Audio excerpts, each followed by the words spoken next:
వివాహం కాని అమ్మాయిలు శివలింగాన్ని తాకకూడదని ఎందుకు చెబుతారో తెలుసా? హలో ఫ్రెండ్స్, మీరు హిందువులు అయితే ఈ వీడియోని లైక్ చేయండి. అలాగే మన సంప్రదాయాల గురించి ఇంకొన్ని విషయాలు తెలుసుకోవాలనుకుంటే ఛానల్ సబ్స్క్రైబ్ చేసుకోండి. పక్కనే ఉన్న బెల్ ఐకాన్ని క్లిక్ చేయండి.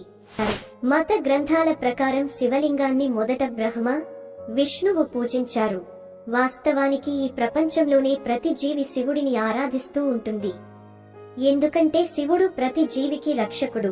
అందుకే ఆయనను పశుపతినాథ్ అని కూడా అంటారు. అయితే వివాహం కాని యువతులు శివలింగాన్ని తాగకూడదని గ్రంథాలు పురాణాలలో ఉంది. హిందూ మతంలో శివలింగ పూజకు ప్రత్యేకమైన విశిష్టత ఉంది. శివలింగాన్ని పూజించడం వల్ల కోరిన కోరికలన్నీ నెరవేరుతాయి. వివాహం కాని యువతులు కాకుండా వివాహిత మహిళలు శివాలయం శివలింగాన్ని తాగడం వల్ల పార్వతీదేవి ఆగ్రహానికి గురవుతారని చెబుతున్నారు. అందుకే మహిళలు శివుడిని విగ్రహం రూపంలోనే పూజించాలని పండితులు చెబుతున్నారు. ఇంకా చెప్పాలంటే మహిళలు శివలింగాన్ని పూజించేటప్పుడు ఎటువంటి తప్పులు చేయకూడదు, లేదంటే ప్రతికూల ప్రభావాలు ఉంటాయి. శాస్త్రాల ప్రకారం శివలింగం శక్తికి చిహ్నం.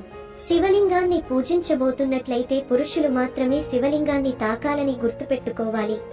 పవిత్రమైన శివలింగాన్ని నేరుగా మహిళలు తాకడం నిషేధమని పండితులు చెబుతున్నారు. ఒక మహిళ తిలకం చేయడానికి శివలింగాన్ని తాకాలని అనుకుంటే ఆమె మొదట శివలింగ జలాన్ని తాకి తర్వాత శివలింగాన్ని తాకవచ్చు. అలాగే పరమేశ్వరుడు ఎప్పుడు తపస్సులో నిమగ్నమై ఉంటాడు. శంకరుడినికి ధ్యానం ఇస్తున్నప్పుడు ఎవరు కూడా ఆయన ధ్యానానికి భంగం కలిగించకూడదు. అందువల్ల యువతులు శివలింగాన్ని తాగకూడదని చెబుతూ ఉంటారు.